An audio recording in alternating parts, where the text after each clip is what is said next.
Hello everybody, and thank you for listening to Our Introverted Lives. Today we're going to talk about shyness and introversion and how they're commonly mistaken to be the same thing.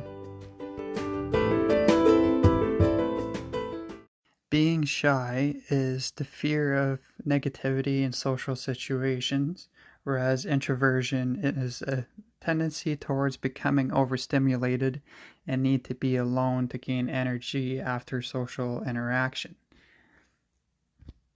In other words, a shy person doesn't necessarily want to be alone, but is afraid to interact, while an introvert wants to be alone and gets drained after spending a lot of time with other people. Although someone may be shy and introverted, that is not always the case. They are two completely separate things. While a shy person can be helped with therapy, there's no therapy for introversion. Introversion is a normal personality type and not a disorder. An example between an introvert and a shy person would be that an introvert would decline a party invite to read at home or do something solitary, while a shy person would decline because of anxiety socializing with other people. While introverts might struggle with social interaction, they don't necessarily fear it, while shy people do. So the next time you see someone who's clearly uncomfortable and quiet at a party, you can't assume they're just shy, but you can't also assume they're introverted. It could be either or both. While both types of people have their differences, they also have their similarities. They are both likely to decline invitations, but for different reasons. An introvert would decline a party invitation because they'd rather be alone, while a shy person would decline a party invitation due to the fear of the interaction. A lot of people don't know this, but there's actually more than one type of introversion. There's social introvert, there's a thinking introvert, there's an anxious introvert, and there's a restrained introvert. A social introvert is often called the classic type of introversion. They desire to be alone and they don't want to socialize. A thinking introvert has a desire to think about anything and everything. An anxious introvert gets anxious in social situations. And when a restrained introvert meets you, they start off quiet but become more involved in a relationship once they get to know you. An introvert can be a mixture of any of the four types of introversion. You might only have one, you might only have two, you might have three out of the four types, or you might even have all types together. Even though there are four types of introversion, none of them actually match shyness. Although an anxious introvert does come close, an anxious introvert often feels anxious when they're alone, while a shy person will not. Both shyness and introversion have different benefits. Introverts can spend time alone without a problem, and shy people have a tendency to be self-critical, which might help better themselves.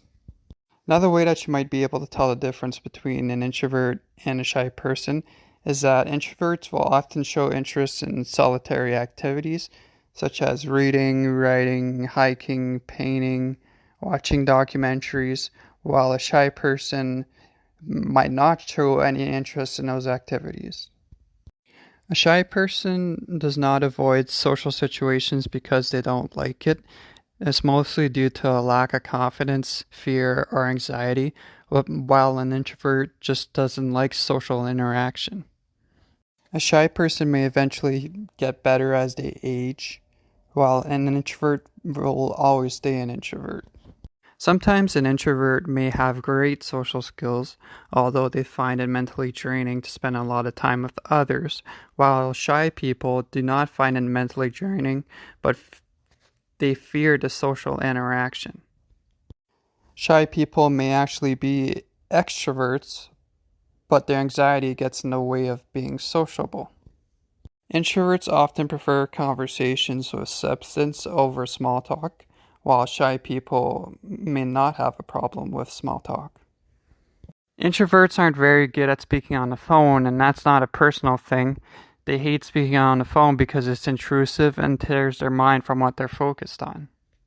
Even though us introverts aren't very good at speaking on the phone, When we do choose to speak on the phone, even though that might only be on a monthly or annual basis, the conversations will be very heartfelt and take many hours to complete.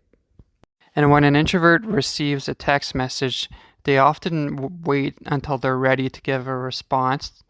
They analyze their response and send a thoughtful message. Introverts would rather one-on-one talk over group conversations because it's more intimate. Introverts might actually enjoy being with a group of people, but not often. They are very observant and mindful of their surroundings. They're also extremely careful who sees their inner selves, so they don't trust people easily. They are also more comfortable in writing and are good judges of character.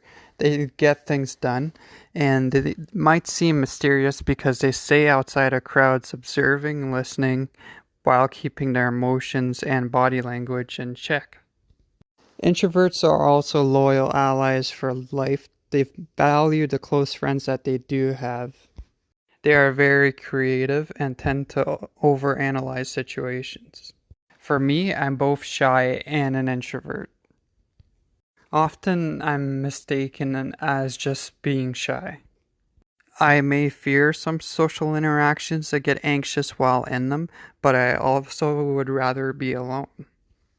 So being an introvert is more than just not liking social interaction, while being shy is simply avoiding it due to fear of it.